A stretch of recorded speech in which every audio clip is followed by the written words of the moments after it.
جب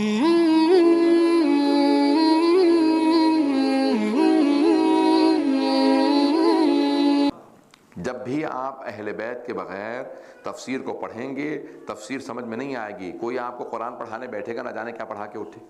اس لیے آل محمد سے قرآن کو پڑھیں, انہیں سے تفسیر کو سیکھیں. وہ بتائیں گے قرآن کیا ہے, تفسیر کیا ہے, جو وارثان قرآن ہے. بات واضح ہو رہی ہے ذہن گرامی. ان میں سے ایک ہے امام حسن مجتبیٰ. جب ایک مرتبہ کوئی گروہ آیا زکوٰۃ لے کے, 6 سوال لے کے آیا. بچوں کو سمجھ میں آ رہے ہیں یا نہیں آ رہے مجھے نہیں پتا, میں انگلش میں بہت تیز اردو میں چل رہا ہوں, رفتار زیادہ میری ویسی ہوتی ہے, اور اگر مجھے وقت کی قلت کا احساس ہونے لگے تو رفتار بڑھنے لگتی ہے. تو اب تھوڑا تھوڑا ساتھ دیتے رہیے گا, ہمت کر کے نوجوانوں کو جو ہے ساتھ متوجہ رکھیں. عزیزان گرامی, اب ایک بادشاہ روم نے زکوٰۃ بھیجی اپنے ایک ایلچی کے ہاتھ, بہت سے محافظ ساتھ بھیجے, گارڈز کے ساتھ. اونٹوں پہ سونا چاندی لدا ہوا تھا, سونا چاندی درہم دینار سارے اونٹوں پہ لے کے آ رہے تھے. وہ بہت زیادہ سونا چاندی, کتنے اونٹ ہوں گے, ایک ہی اونٹ ہو تو کتنا سونا چاندی ہوتا ہے. تو اونٹوں کے اوپر وہ زکوٰۃ لے کے آیا. اس جگہ بادشاہ نے 6 سوال دیے, پہلے سوال کے 3 حصے ہیں, جو بھی 6 سوالوں کے جواب دے گا اسے زکوٰۃ دے دوں گا. پیغمبر اسلام کا تو وصال ہو چکا, کہ ان کی جگہ کون ہے؟ تو کسی نے کہا بھی ان کی جگہ آئیے میں لے چلتا ہوں. تو مسجد نبوی میں لے تخت پہ بیٹھے تھے کوئی صاحب, نام نہ لو تو ویسے ہی لوگ ہو جاتے ہیں, لے لو تو بھی پریشان ہو جاتے ہیں. تو پوچھا کہ بھئی یہ 6 سوال ہیں, زکوٰۃ میں اتنی لے کے آیا ہوں, جو جواب دے گا اس کو زکوٰۃ دے دی جائے گی. انہوں نے کہا بھئی کیا سوال کیا؟ کہ پہلا سوال یہ ہے, اس کے 3 حصے. سوچنے لگے, کہنے لگے پہلا سوال تو بہت مشکل ہے, مجھے تو جواب نہیں آتا. دوسرا سوال شاید آسان ہو, دوسرا سوال بتاؤ. اس نے دوسرا سوال یہ ہے, اس نے کہا دوسرا سوال پہلے سوال سے زیادہ مشکل ہے. تیسرا سوال کیا ہے؟ تیسرا سوال سنا, انہوں نے کہا یہ تو پہلے دونوں سوال سے زیادہ مشکل ہے.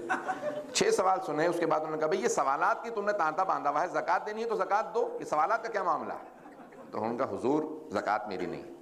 بادشاہ نے زکوٰۃ دے کے بھیجی. اس نے کہا جو سوالوں کے جواب دے اسے زکوٰۃ دے دوں, کبھی مجھے جواب نہیں آتے, کبھی آپ معلوم کر لیجئے کسی سے. تو جو ساتھ میں بیٹھے تھے صاحب, انہوں نے کہا ان سے پوچھ لیتا ہوں کبھی آپ کو جواب آتا ہے؟ انہوں نے کہا کہ بھی جب تمہیں ہی جواب نہیں آتا تو مجھ سے کیوں پوچھ رہے ہو؟ معلوم کرو. ان کا بھی بہت زیادہ شرمندگی کا سامنا, یہ آدمی بار بار وہی سوال دہراتا جاتا ہے, اور وہ توہین کر رہا تھا.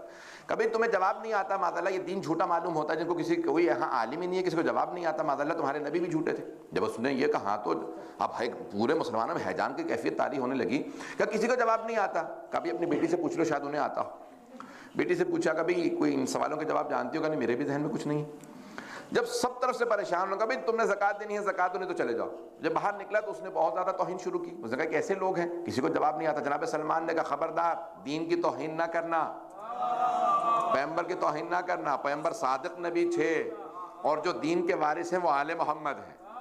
کہا لیکن وہ ہیں کہاں کہ سوالوں کے جواب نہیں دے رہے. کہا آپ میرے ساتھ میں اس در پہ لے چلوں جہاں ہر مشکل کی مشکل کشائی ہوتی ہے. بولنا تو اسی جانتے ہیں ماشاءاللہ, کچھ لوگ بولنا جانتے ہیں ماشاءاللہ.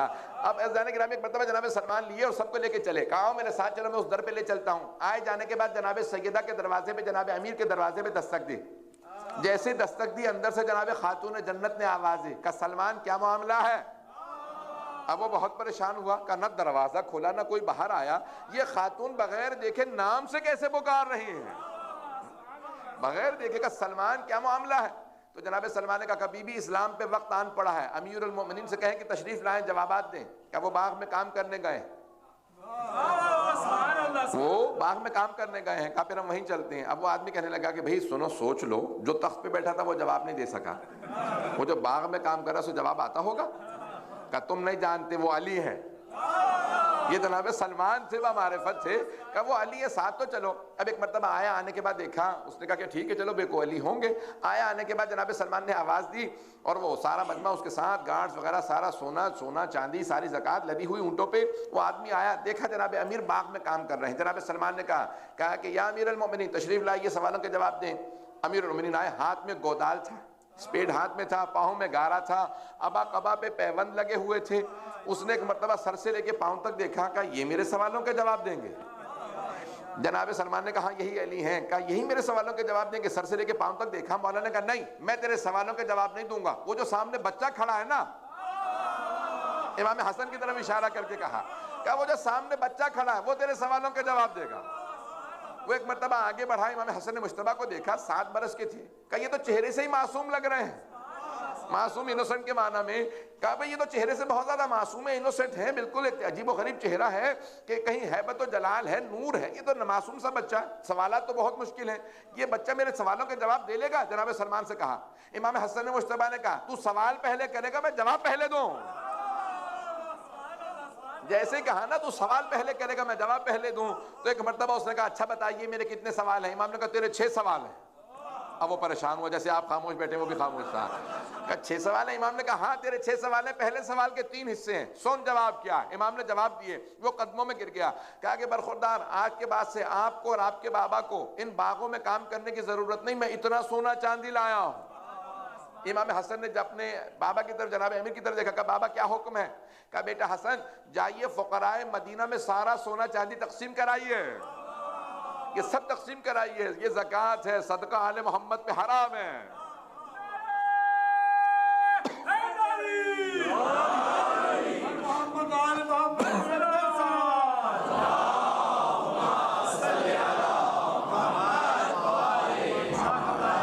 توجہ فرما رہے ہیں نہیں کرام؟ ایک مرتبہ امام حسن مجتبیٰ گئے، سب سارا کہا آؤ میرے ساتھ آؤ سونا چاندی۔ اب وہ پریشان کھڑا جناب سلمان سے کہتا کہ مجھے کچھ سمجھ میں نہیں آ رہا، اتنی دولت آنے کے بعد سب تقسیم کر دیں، کچھ نہیں چاہیے؟ کہ مجھے کچھ سمجھ میں نہیں آ رہا، نہ وہ باپ سمجھ میں آیا نہ یہ بیٹا۔ جناب سلمان نے کہا تو سمجھ بھی نہیں سکتا، میں آج تک نہیں سمجھا، ان کی معرفت حاصل کرنا بہت مشکل کام ہے۔ امام حسن مجتبیٰ گئے، گھنٹوں بعد واپس آئے، اس نے کہا مجھے کچھ سمجھ میں نہیں آ رہا، آپ کا اتنی دولت ہوتے میں آپ کو باغ میں کام کرنا منظور ہے؟ یہ دولت نہیں چاہیے؟ امام نے کہا تو سمجھا نہیں، میرے بابا مجبور نہیں ہے کام پہ، نہیں پہنچا پا رہا، میرے بابا مجبوراً کام نہیں کر رہے، اختیار سے کام کر رہے ہیں، یہ ولایت مطلقہ کے مالک ہیں، یہ میرے بابا ہیں۔ کہ مجھے ابھی بھی کچھ سمجھ میں نہیں آیا۔ جناب سلمان نے کہا بس یہی سمجھ لے کہ تو نہیں سمجھ سکتا، اگر بات پہنچ گئی ہو تو بس یہی سمجھ لے کہ تو نہیں سمجھ سکتا، میں آج تک یہی سمجھا ہوں کہ میں نہیں سمجھ سکتا، ہم بھی یہی سمجھے ہیں کہ ہم نہیں سمجھ سکتے، جتنا ہم سمجھے ہیں وہ ہماری سمجھ سے بالا تر۔ آل محمد کہاں ہی انہیں جاتا ہے، معصوم اسے کہتے ہیں جو سمجھ سے بالا تر ہو۔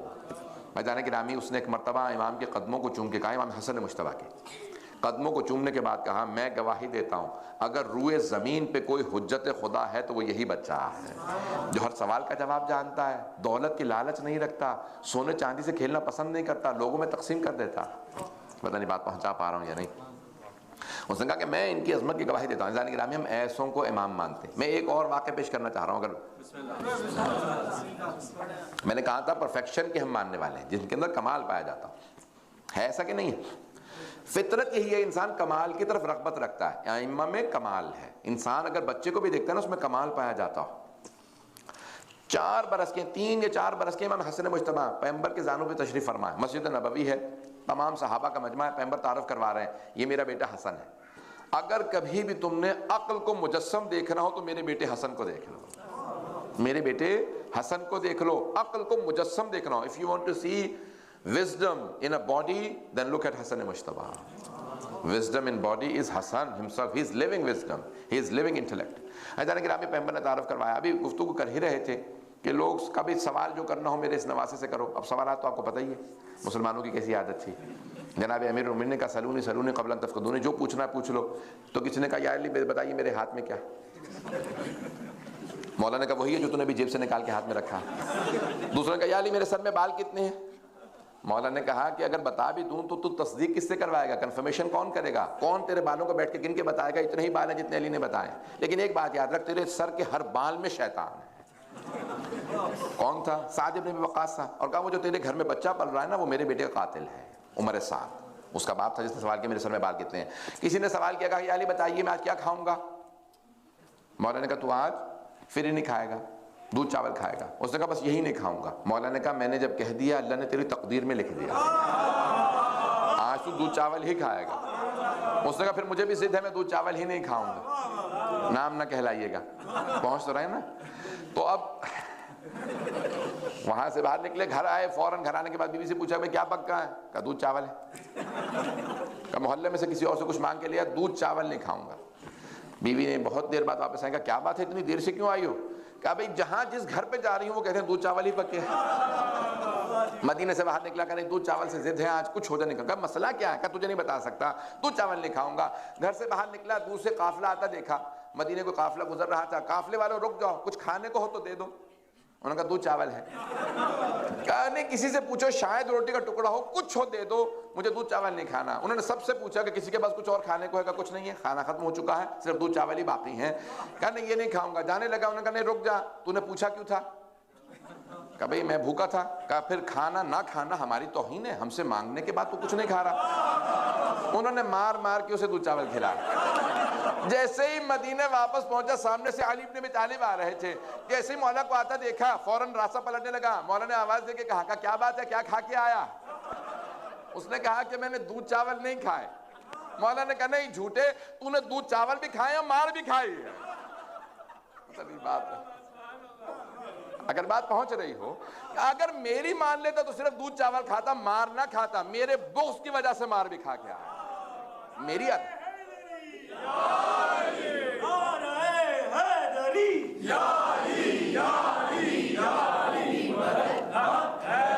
میری عداوت کی وجہ سے، میرے بغض کی وجہ سے، میرے کینے کی وجہ سے تجھے اتنی مار پڑی ہے، اگر مان لیتا تو یہی پتہ نہیں توجہ ہے یا نہیں ہے۔ تو اب لوگوں کی عادت تھی کہ اس طرح کے سوالات کرتے تھے۔ مولا فرماتے ہیں کبھی سوال اس لیے نہ کرو کہ دوسروں کا امتحان لو، اس لیے بھی سوال نہ کرو کہ اپنے علم کا اظہار کرو۔ نہج البلاغہ ہے، اٹھا کے دیکھیں۔ کچھ لوگ سوال کرتے ہیں، لوگوں کو پتہ چلے میں کتنا قابل ہوں، اتنا مشکل سوال میں نے کیا، لو پس 10 سال تک کہیں گے کہ واقعاً بڑے مشکل سوالات کرتا ہے۔ کہ اتنے مشکل سوال کا مولا کہتے ہیں کبھی اس لیے امتحان نہ کرو کہ اگلے کا امتحان لوں گا، نہ اس لیے سوال کرو کہ اپنے علم کا اظہار کرو، نہ اس لیے سوال کرو کہ کبھی یہ کہو کہ دوسرے کی تذلیل کروں گا، صرف اس لیے سوال کرو کہ سیکھنے کی نیت ہو۔ تو اب پیغمبر، میں نے یہ سارا اس لیے پیش کیا کہ پیغمبر اسلام نے کہا میری بیٹے حسن سے سوال کرو، گود میں آغوش میں لے رکھا ہے، 3 یا 4 برس کے ہیں۔ اب آپ کو پتہ ہے مسلمانوں کے سوالات کیسے، سب اپنے اپنے سوالات کرنے لگے۔ اتنے میں کوئی بہت ہی باہیبت باجلال ایک وجیح شخصیت جو بزرگ ہیں آئے، سر پہ امامہ تھا، ابا قبا پہن رکھی تھی، کمر پہ پٹکا تھا، ہاتھ میں عصا تھا، چلنے کا انداز بتا رہا تھا، بوڑھے ہیں، جوانی میں شیر رہے ہوں گے۔ ایک مرتبہ آئے، آنے کے بعد کہا یا رسول اللہ کچھ سوالات ہیں، کئی دنوں سے مجھے تنگ کر رہے ہیں، میں اپنی زبان میں پوچھوں گا۔ آپ تو ایسے خاموش ہیں جیسے میں آپ سے پوچھ رہا ہوں، میں آپ سے کوئی سوال نہیں ہے بھائی۔ اب ایک مرتبہ کہا کہ یا رسول اللہ میں اپنی زبان میں سوال کروں گا۔ اب مجمع سارا پریشان، کبھی اپنی زبان میں سوال کریں گے، حسن تو عرب ہے، 3-4 برس کے بچے کو کیا پتہ ان کی کون سی زبان ہے۔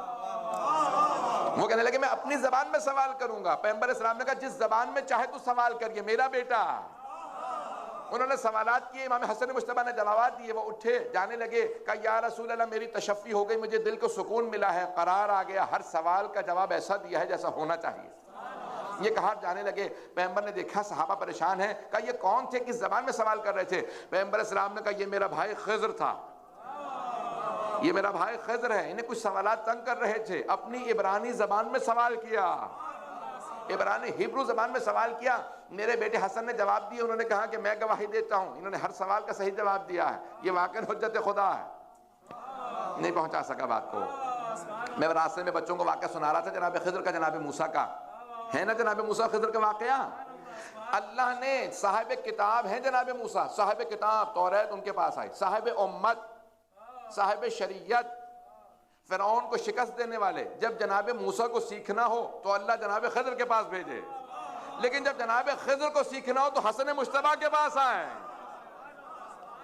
یہ حسن مجتبی کا مقام ہے، یہ حسن مجتبی علیہ السلام کی عظمت ہے کہ خضر جیسے نبی ان کے پاس سیکھتے ہیں۔ اللہ اکبر، یہ آل محمد ہیں، یہ اہل بیت نبوی ہیں، عصمت کا درجہ کچھ اور ہے ان کا امتحان، ان کے علم کا رتبہ کچھ اور ہے۔ عزیزان گرامی، سخاوت امام کی جو صفات ہیں ان میں سے سب سے بڑی صفت ہے سخاوت۔ کریم اہل بیت، سب سے زیادہ سخی اہل بیت علیہ السلام، جہاں سب سخی ہوں، جہاں میں دیکھیں ایک خاندان میں کوئی خوبصورت نہیں ہے، ایک بچہ خوبصورت ہو کہیں گے بھئی یہ بہت خوبصورت ہے، جہاں سبھی خوبصورت ہوں، کہیں رسول خدا ہوں کہ جن کے لیے صحابہ خود کہتے تھے یا رسول اللہ ہم آپ کو دیکھنے کے بعد جو چلا جاتا ہے واپس آ کے پھر پوچھتا ہے یہ کون ہے، جو نہیں مانتا وہ کہتا ہے یہ لگتا ہے زمین کے نہیں آسمان سے نازل ہوئے ہیں، آپ اتنے خوبصورت ہیں، آپ کے چہرے پہ اتنا نور ہے، جلال ہے کہ یا رسول خدا جب اب میں تفصیل کا وقت نہیں، کہا آپ اتنے خوبصورت، اور وہ پیغمبر علی سے کہیں یا علی انت کا بدر الدجا، آپ کا چہرہ 14ویں کے چاند جیسا ہے، جہاں سب خوبصورت ہوں، حسن و حسین بھی خوبصورت ہوں۔ امام حسن کے لیے ملتا ہے کہ جب آپ اپنے صحن میں کھڑے ہوتے تھے تو سارا مجمع مدینہ رک جاتا تھا امام حسن مجتبیٰ کو دیکھنے کے لیے۔ میں توجہ ہو، نکلا ہی لفظ حسن و حسین حسن سے ہے، دونوں بہت خوبصورت، لیکن اس خاندان میں امیر المؤمنین جناب عباس سے متعلق ہیں ھذا قمر بنی ہاشم۔ اب سوچیں جناب عباس کتنے خوبصورت ہوں گے، پتہ نہیں توجہ ہے یا نہیں ہے۔ عزیزان گرامی، جہاں کوئی خوبصورت نہ ہو تو وہاں پہ کہتے تھے یہ بہت خوبصورت، جہاں سبھی خوبصورت ہوں، جہاں سبھی سخی ہوں، وہاں کہا جائے سب سے زیادہ سخی حسن مجتبیٰ۔ نہیں پہنچا سکا بات کو۔ ایک ہے سخی، عربی کا لفظ، دوسرا ہے کریم۔ میں آج دن میں پیش کر رہا تھا، سخی اسے کہتے ہیں جو خود کھائے، جو بچ جائے وہ دوسروں کو دے دے، اور کریم اسے کہتے ہیں جو کہے میں خود نہیں کھاؤں گا دوسروں کو دوں گا، اسے کہتے ہیں کریم، اسے کہتے ہیں کریم۔ الرجال اربعون، وقت ہے نا، لوگ 4 طرح کے ہیں۔ پہلا سخی، خود بھی کھائے دوسروں کو بھی کھلائے۔ دوسرا بخیل، جو صرف خود کھائے دوسروں کو نہ کھلائے، بخیل جو خود صرف کھانا چاہتا ہے۔ لئیم، لعین نہیں، لئیم، لام حمزہ یہ میم، لئیم، جو کہے کوئی کھائے نہ، میں کھاؤں نہ کھاؤں کسی کو کھانے نہیں دوں گا، اسے کہتے ہیں لئیم۔ مولانا نے نہج البلاغہ میں پیش کیا، چوتھا لئیم، اور تیسرا لئیم، چوتھا کون ہے؟ کریم۔ مولا کہتے ہیں جو کہے میں کھاؤں نہ کھاؤں میں دوسروں کو ضرور کھلاؤں گا۔ اہل بیت کریم ہے، اور اہل بیت جو سب کریم ہیں ان میں سب سے کریم امام حسن Mujtaba. The most generous of all the generous is امام حسن علیہ السلام۔ کتنے کریم تھے؟ روایات میں ملتا ہے کہ سب سے زیادہ کریم امام حسن مجتبیٰ ہے، کہ آپ کا دسترخوان مسلسل 24 گھنٹے چلتا رہتا تھا، جو آئے دسترخوان پہ آ کے کہے میں کھانا کھانا چاہتا ہوں، یہ نہیں کہتے تھے رات کا وقت ہے اب کیوں آیا، کہ در پہ آ گیا اسے لازماً کھلاؤ، مسلسل کھلاتے۔ یہ کریم اہل بیت۔ امیر المومنین سے متعلق ملتا ہے جب کسی نے کہا نا یا علی آپ زیادہ سخی ہیں یا حاتم زیادہ سخی تھا، کہا یا علی حاتم کا ایک محل تھا، حاتم بادشاہ تھا، تو کہا حاتم کا ایک محل تھا، اس کے 40 دروازے تھے، 40 gates to the palace of Hatim الطائی۔ He was very generous، بہت سخی تھا، 40 دروازے تھے، ہر دروازے سے عطا کرتا تھا چھپ کے، تاکہ اس کو شرم نہ آئے مانگنے والے کو، دیتا تھا، کہتا تھا اگلے دروازے سے مانگو وہ بھی دے گا، پھر چھپ کے آتا، آواز بدل کے پھر وہاں سے دیتا، پھر 40 دروازوں سے دیتا تھا۔ یا علی بتائیے آپ زیادہ سخی ہیں یا حاتم زیادہ سخی تھا؟ مولا نے کہا کہ حاتم سخی تھا، لیکن میں ایک دروازے سے اتنا دے دیتا ہوں کہ دوسرے دروازے کی نوبت نہیں آتی، دوسرے دروازے کی نوبت نہیں آتی۔ جہاں سب سخی ہوں وہاں کریم اہل بیت سید امام حسن مجتبیٰ۔ پتہ نہیں بات پہنچ رہی ہے نہیں پہنچ رہی؟ اب آپ سوچیے جہاں سب سخی ہوں۔ جناب امیر سے کسی نے کہا کہ مجھے کھانے کو چاہیے، مولا نے کہا مہمان بن جا میرا۔ خشک روٹی جو کی مولا نے گھٹنے پہ مار کے توڑی اور پانی میں ڈبو کے منہ میں رکھی۔ کہا یہ کیا؟ مولا نے کہا میں یہی کھاتا ہوں۔ کہا مجھے اچھا کھانا چاہیے۔ کہا قریب میں ایک دسترخوان ہے، وہاں چلا جا، وہ بہت کریم ہے۔ پتہ نہیں توجہ ہے یا نہیں؟ میرے دسترخوان پہ کہا کہ میں آپ کا مہمان بننا چاہتا ہوں۔ اس نے کہا کہ علی ہیں، پتہ نہیں کتنا گوشت کھاتے ہوں گے، کتنا بکرے کھاتے ہوں گے، فاتح خیبر ہے، وہ یہی سوچ کے آیا تھا کہ فاتح خیبر ہے۔ کہا میں فاتح خیبر کا مہمان بننا چاہتا ہوں۔ یہ فاتح خیبر ہے۔ مولا زمین پہ بیٹھ کے خشک روٹی جو کی، کہا میں آپ کا مہمان بننا چاہتا ہوں۔ مولا نے کہا میں تو یہ کھا رہا ہوں۔ خشک روٹی کھا سکتا ہے؟ کہا نہیں۔ کہا پھر اگر چاہیے تو جا، قریب میں ایک دسترخوان ہے، وہ بہت کریم ہے، وہ جو خود بھی نہیں کھاتا دوسروں کو کھلاتا ہے۔ آنے کے بعد کہا بھئی، مولا امام حسن سے کہا میں آپ کا مہمان بننا چاہتا ہوں۔ مولا نے کہا جو چاہتا ہے کھا لے۔ دسترخوان لگایا اس کے لیے۔ تو وہ کیا کرتا تھا کہ اپنے ایک جو لفافہ تھا اس میں الگ سے کھانا ڈال لیتا تھا۔ مولا نے کہا جتنا کھانا ہے کھا، لے جانا چاہتا ہے لے جا، اس طرح سے مت، آرام آرام سے تھوڑا تھوڑا کھانا مت رکھ، جتنا لے جانا چاہتا ہے لے جا۔ کہا نہیں، ایک قریب میں آدمی ہے بہت غریب ہے، اس کے لیے لے جانا چاہ رہا ہے۔ امام جانتے تھے۔ کہا کس کی بات کر رہا ہے؟ کہا حیدر نام ہے، فاتح خیبر ہے، خشک روٹی کھا رہے تھے، سوچ رہا ہوں ان کے لیے تھوڑا سا گوشت لے جاؤں۔ مولا نے کہا یہ جو دسترخوان ہے انہی کا ہے، وہ میرے بابا ہیں۔ کہا اتنا بڑا دسترخوان ہوتے ہوئے خشک روٹی؟ کہا ان کا زہد ایسا ہے، وہ زہد ایسا رکھتے ہیں، انہیں دنیا سے رغبت نہیں ہے۔ حضرات گرامی، امام حسن مجتبیٰ علیہ السلام پیش کر رہا ہوں میں اب، کہ جب معاویہ آیا نا شام، مدینے آیا شام سے، تو اس نے کہا کہ مدینے والوں کا، ان کی شہادت ہو چکی تھی، امام حسن مجتبیٰ کا دور تھا، تو اس نے کہا کہ مدینے میں جتنے علماء ہیں، صحابہ ہیں، سب کو دعوت دو کہ معاویہ آیا، میں سب کو پیسے دوں گا۔ دیکھیں بیت المال پہ سخاوت دکھانا کوئی کمال نہیں ہے، بیت المال یہ نہیں، ٹریجری جسے کہتے ہیں، کیا کہتے ہیں انگلش میں، ٹریجری کہتے ہیں، حکومت کا خزانہ، حکومت کا خزانہ اپنا تو نہیں ہے، اس پہ سخاوت دکھانا، یہ پاکستان کے حالات نہیں سنا رہا میں۔ تو اب وہ بہرحال اس نے کہا کہ بھئی جتنے ہیں نا صحابہ، عالم، جتنے، سب سے کہہ دو کہ معاویہ آیا، وہ سب کو پیسے دے گا۔ درباریوں کی کمی تو رہی نہیں، سب پہنچنے لگے۔ اس نے کہا یہ کون ہے، نام پوچھتا تھا کہ ان کو 100 درہم دے دو، ان کو 50 درہم دے دو، ان کو 200 درہم دے دو، کسی کو 300 400 درہم 500 درہم بھی دی۔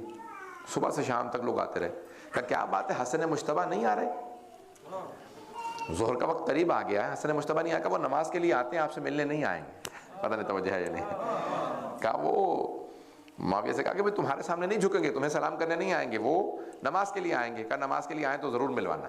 امام آئے نماز کے لیے تو فوراً کہا بھئی جتنا صبح سے لے کے اب تک جو ہے سب کو دیا ہے، اتنا اکیلے حسن مجتبیٰ کو دے دو۔ تو زمین پہ ڈھیر لگ گیا پیسوں کا، اور اس نے فوراً کہا میں ہندہ کا بیٹا ہوں۔ اچھا، ائمہ کو رسول خدا کی وجہ سے، رسول خدا کو سخت نفرت تھی ہندہ سے، کیونکہ چچا کا حضرت حمزہ کا کلیجہ چبایا تھا۔ ائمہ کو بھی سخت نفرت تھی۔ اگر زیارات میں دیکھیں تو ائمہ کئی مرتبہ نام نہیں لیتے ان کے، کہتے ہیں وابن آکلۃ الاکباد اللعین ابن اللعین، کلیجہ چبانے والی کے بیٹے، ملونہ کے بیٹے، ان پہ بھی لعنت۔ یعنی ائمہ علیہ السلام نے بڑی سخت نفرت کا اظہار کیا ہندہ سے۔ اب اسے بھی پتا تھا، لیکن بہرحال اس نے امام کے سامنے کہا میں ہندہ کا بیٹا ہوں، یہ سارا آپ کے لیے۔ امام فوراً اٹھے، نماز پڑھنے چلے گئے۔ اتنے میں ایک امام کا چاہنے والا آیا، اس نے کہا مولا میں نے نظر کی تھی، منت مانی تھی، میرا اگر کام ہو گیا تو میں اپنے ہاتھوں سے جوتے بناؤں گا، امام کے پاؤں میں جا کے پہناؤں گا۔ تو امام نے کہا رکھ دے، میں پہن لوں گا۔ آپ نے جوتے سے اپنے ہاتھوں سے بنایا۔ پرانے زمانے میں آپ کو پتہ ہے لکڑی سے لوگ کاٹتے تھے یا پھر چمڑے کے ہوتے تھے، اور کوئی جوتے نہیں۔ اب اس نے لکڑی کے کھڑاوے تھے، سستے سے بہت جوتے، اس نے بیچارہ غریب آدمی تھے۔ تو اس نے کہا کہ میں نہیں مولا، میں نے منت یہ مانی تھی، نظر یہ کی تھی، اپنے ہاتھوں سے امام کے قدموں میں پہناؤں گا، رکھ نہیں دوں گا، میں آپ کے پاؤں میں پہناؤں گا، آپ تشریف رکھیں، میں اپنے۔ تو ایک مرتبہ امام تشریف فرما ہوئے، اس نے امام کے قدموں کو چوما، فوراً امام کے پاؤں میں، امام نے اس کو روکا، اس نے امام کے پاؤں میں اپنے ہاتھوں سے جوتے پہنائے۔ جیسے ہی امام کھڑے ہوئے تو امام نے کہا جتنا یہ سونا رکھا تھا نا معاویہ نے سامنے، امام نے کہا یہ سارا تیرا۔ پتہ نہیں توجہ ہے یا نہیں؟ بھئی بیت المال اس کا نہیں تھا، یہ امام ہی کا تھا۔ تب اس نے قبضہ کر رکھا تھا، وہ بیت المال پہ سخاوت دکھا رہا تھا، لیکن امام کا اپنا تھا۔ امام نے کہا یہ سب تیرا۔ جیسے ہی اس نے کہا کہ مولا سارا میرا، امام نے کہا یہ سارا سونا تیرا۔ پھر امام نے پلٹ کے معاویہ کو دیکھا، کہا میں فاطمہ کا بیٹا ہوں۔ عزیزان گرامی، امام کی سخاوت مشہور ہے، کریم اہل بیت ہیں۔ امام کی خوشنودی کے آواز بلند صلوات پڑھیں گے۔